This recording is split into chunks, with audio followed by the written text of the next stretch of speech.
Now our Silverado is quick as lightning. Unfortunately, the drum brakes are a little slow to respond. Today on Tech Garage, we'll upgrade from drums to discs.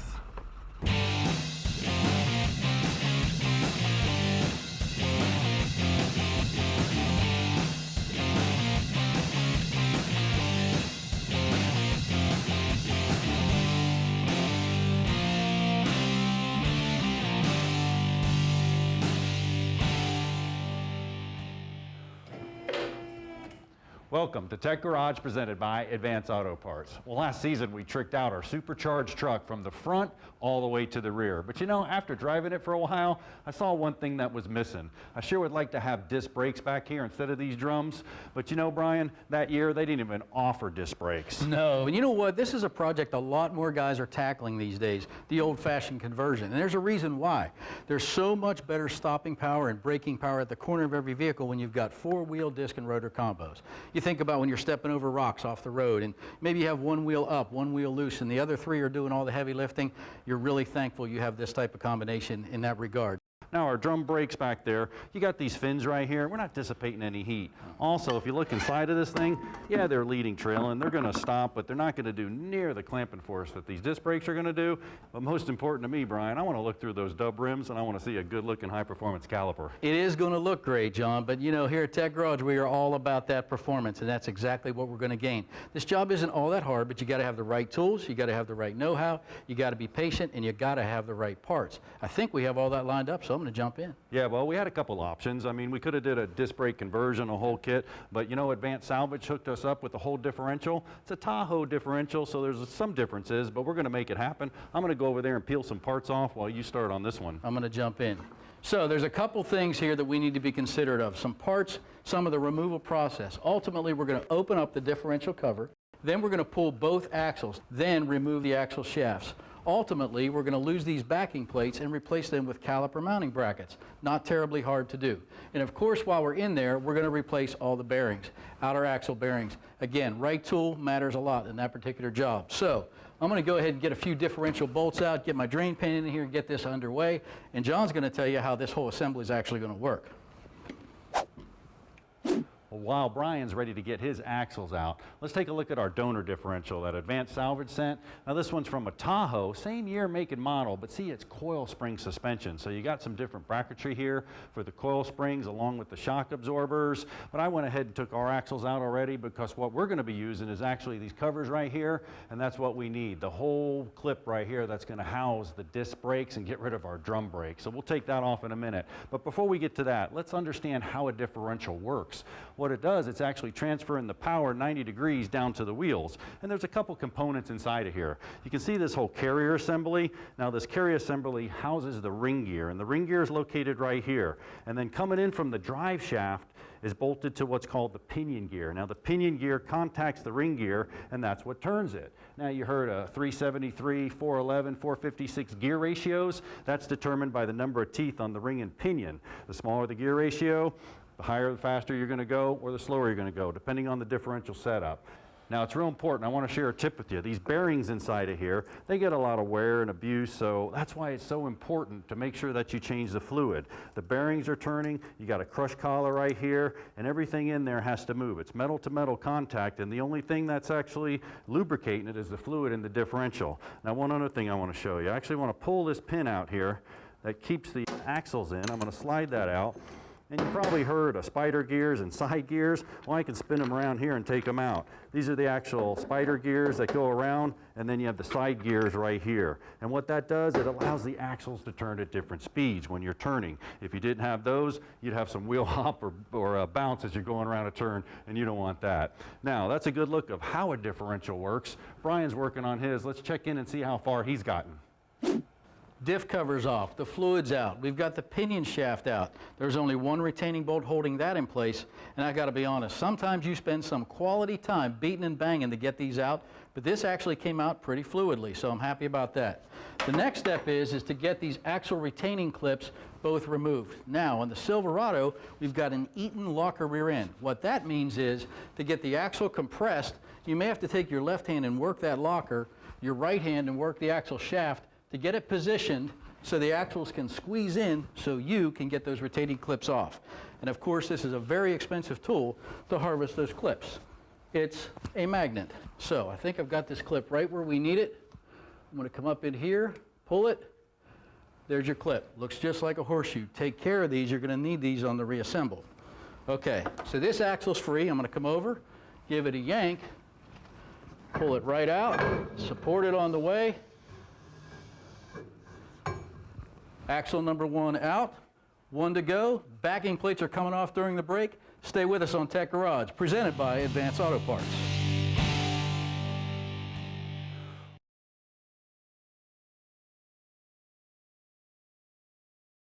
Tech Garage, presented by Advance Auto Parts, is being brought to you by AirTex, exceptional quality, unmatched support. Dustless blasting, it's the future of surface preparation. EvapoRust, super safe rust remover. And by Advance Auto Parts, let's get you back on the road. Welcome back to Tech Garage, presented by Advanced Auto Parts. Did anybody ever tell you use the right tool for the job? Well, it might have been my grandfather speaking, but I'm going to tell you what, that's critical in a job like this today. So we've got to harvest this outer seal and the bearing out of the end of this axle, and to do that, we're going to use the right tool for the job, a bearing puller. Now, if you don't own one of these, go down to Advance and you get it as part of their Lunar Tool program. I promise you it's going to save you time and a lot of heartache. Shamefully, I've been this guy, and I've left a lot of tracks and damage behind in trying to do that. You don't need to do that. So once we get those removed, and I'll tell you what, I got a little rag right here to cover that brake line that was going into the wheel cylinder just to prevent any damage or dirt as it flies. We're going to replace the bearing, as I mentioned. We got a top quality one from CarQuest. We've got a seal, and most importantly, we've got the right tools to reinstall those. That's going to make this much easier. So let me get cracking on this bearing. The puller goes in. And this is going to stand up and square up behind that bearing. That's what's actually going to do the work once we start hitting it with the hammer. We go in, we turn it. Now I'm going to run this nut down and get that relationship tight and secure. And that's going to allow me to get some pretty substantial slide action here. With any luck, we'll get this to come out in a few swings. You can see it's moving. Imagine if that was a screwdriver and a ball peen the old-fashioned way. This makes it much easier. All right, I think we're close. There we go. There it is. All right, I'm going to get this new bearing in place. I'm going to get this new seal in place, and John's going to show you just how this disc brake assembly is going to work. Well, we got our donor backing plate off. That's going to house our disc brake system. Brian's going to use this in a minute, but let's look at the disc brake components that's actually going to build the system. We'll start right here with our actual rotor, CarQuest Platinum rotor. And this one's really special because it's painted. I told you earlier, I want to look through those dub rims and I want to see a nice disc brake system. This is going to do just that. It's painted on the top hat here along with the side. Now you can look inside here. It's actually going to house the emergency brakes. The disc brake uses emergency brakes, little shoes over here that's going to go in there, and the coefficient of friction on this rotor, man, it's going to do great stopping. Now we're also going to use the Wherever Professional Platinum pads. Those are nice because they have the shims on the back, comes with all the hardware you need, even the grease for the slide, so you make sure the calipers are moving back and forth. We're going to put a new hose on there that's going to mate up with the actual drum brake hose so we can get fluid back there. And then I'm going to come over to our caliper assembly. Now we had a couple options here. We could have bought the bracket and the caliper separate, but we chose to order the whole thing because we're going to need it all. The mounting housing here and the caliper itself. You can see the disc, the pads are going to ride in there, and what that's going to do, it's actually going to strap right on here to the backing plate, go over to our rotor, and we're going to have a disc brake system. Let's check in with Brian and see how he's coming along. He's going to need this backing plate here in a minute. All right, a little TLC to get it seated with the right tool. There's the new seal, there's the new bearing. That's a great shape. We didn't have to pre-pack that with any grease because the differential fluid's going to do all that job. Hey, John, we're ready for the backing plate, buddy. I got it right here and all the components that go along with it. Awesome. Yeah, Emergency brake, to it. Look at that. Cable bracket down. I tell you what, it's so nice that we're going Chevy to Chevy here. And that's the whole point. I mean, it's going to bolt right up just like it was. It's the same differential, just a different backing plate configuration. Love it. You want to get that axle? I'll knock this on. We'll tighten that up. Make sure that's secure. Well Time to done. Here slide in comes the axle. Go nice and level. I don't want to put any undue pressure on those rollers. Slide it in level, support it the whole way. It's always a good idea to replace that bearing, even if your seal's leaking, because you know what happens, that axle starts flopping up and down, and when it does that, it beats on that seal, and that's why it's leaking. It's not so much the actual bearing itself. And, okay, she's set. Looks like we're ready for the rotor. Awesome. Just slip that on. That's going to go right over those shoes back there. Look at that. It looks like it belongs on there. Oh, it sure does. Amazing. Let's see if I can get this caliper mounting bracket at least hung here with one bolt. And I love this. The bolt comes actually pre-lubed here with anti-seize or the lock-in on here, so we can lock that thing in there. Very nice. Yep. And then all we need to do then is put the caliper on, bleed Yeah, it. I need to get that retainer clip back on the end of the axle shaft. Yeah, and you know what? I got a little prize for you. Here's an actual chrome cover. The guys our age, we appreciate this, man. We'll button it up with that. You know what? We're going to take this thing on a test drive. You take a break. We'll be back. You'll see what happens with the brakes and how great they work, along with the RSX Resurrection Project, when we return with more Tech Garage right after this.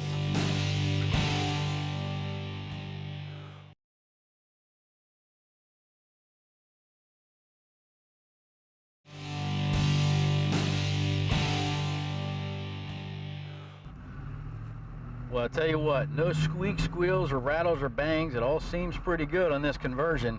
But, and I know it looks good, you can see that, but let's see if it actually stops any better. Wow, fuller pedal, definitely shorter stopping distance, and we've got these platinum pads that let us do anything we want to do. So I'm pretty happy with the project. I'll tell you what, we're not far from the shop, so I'm going to head back and see. I think John's got the Acura on the lift. Let's see what he's got going on.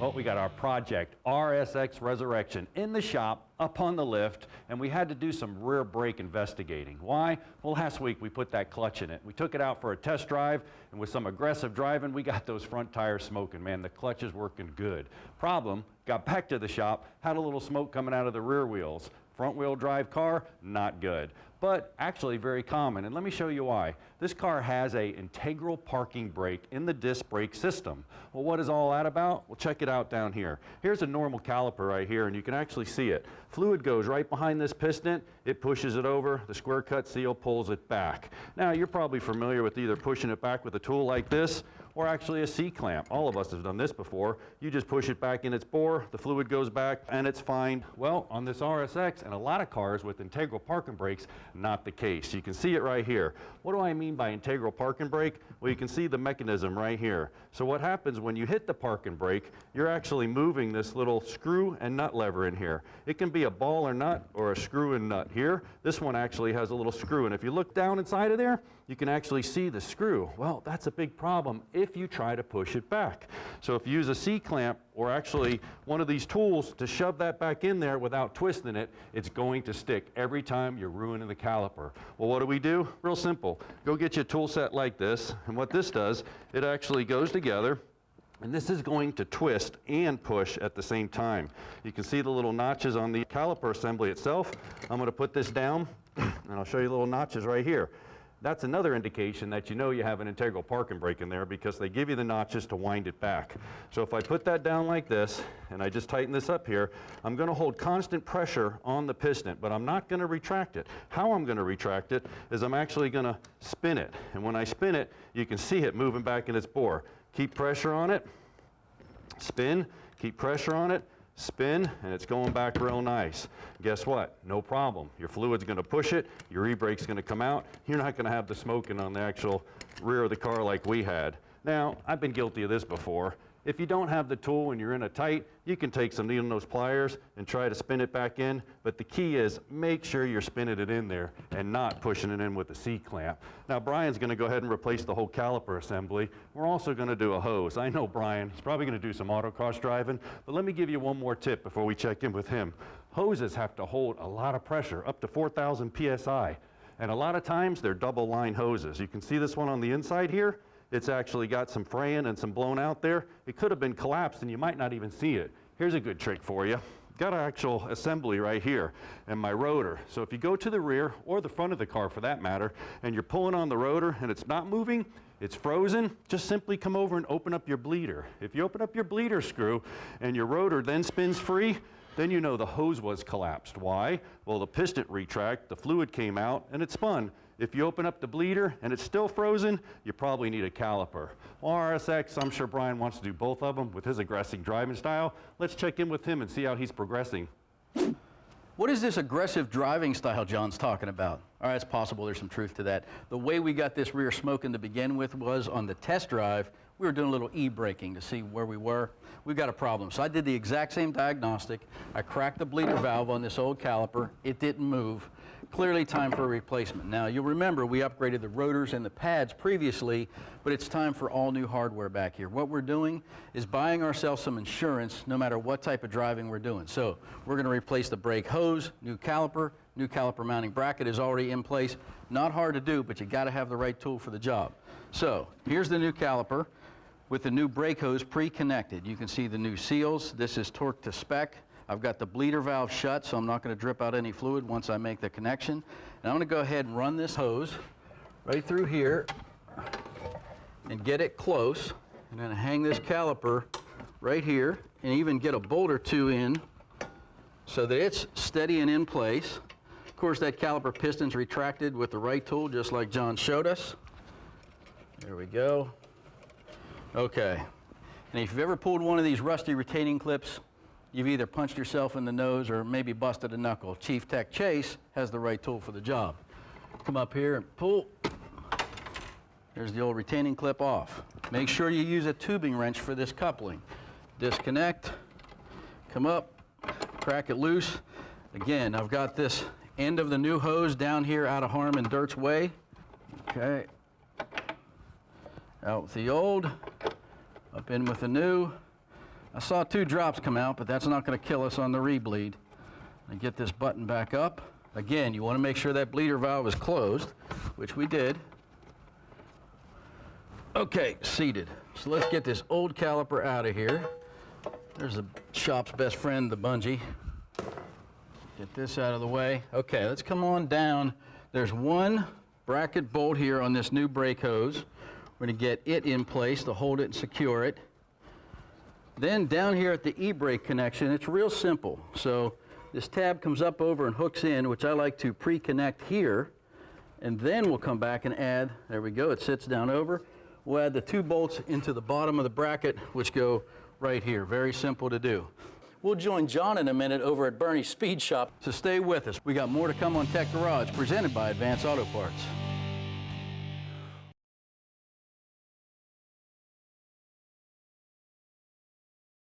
Tech Garage, presented by Advance Auto Parts, is being brought to you by Blaster. Work it like a pro.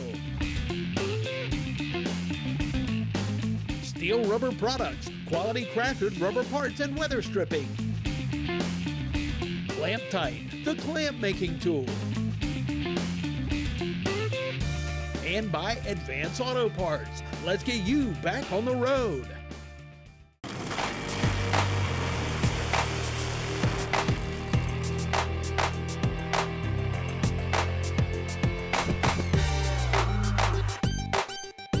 Welcome back to Tech Garage, presented by Advance Auto Parts. Our performance playbook's all about the differential, but picture this first. We're here at Bernie's with this A-fuel dragster. That differential has to transfer the power to this tire and then get it to the road. Look at the size of the tread on this thing. And when this thing hooks up, there's going to be some massive stress and some massive force on this differential, hence this big old differential. Josh, tell us about your A-fuel dragster and the differential. How's this thing work? So back to the clutches that we spoke about.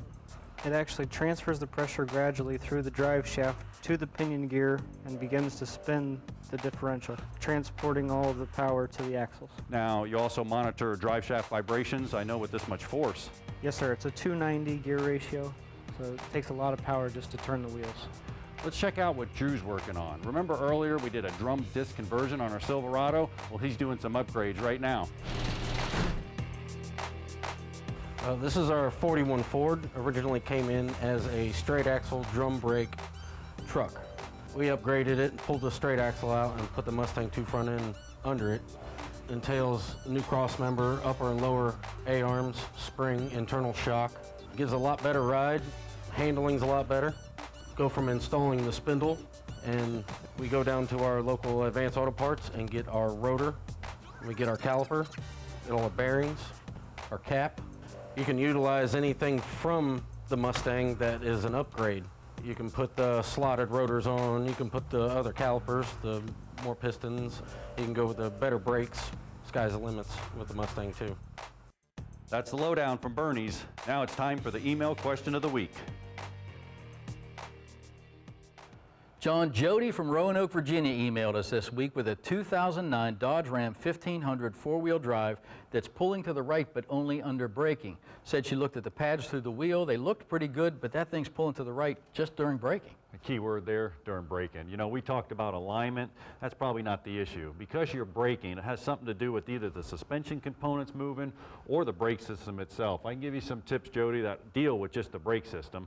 First of all, you got to make sure those slides are moving back and forth. We addressed that plenty of times before. If one's hanging up a little bit, it's going to pull to that side. You saw the rear caliper today. The rear caliper hangs up, it's going to pull once again.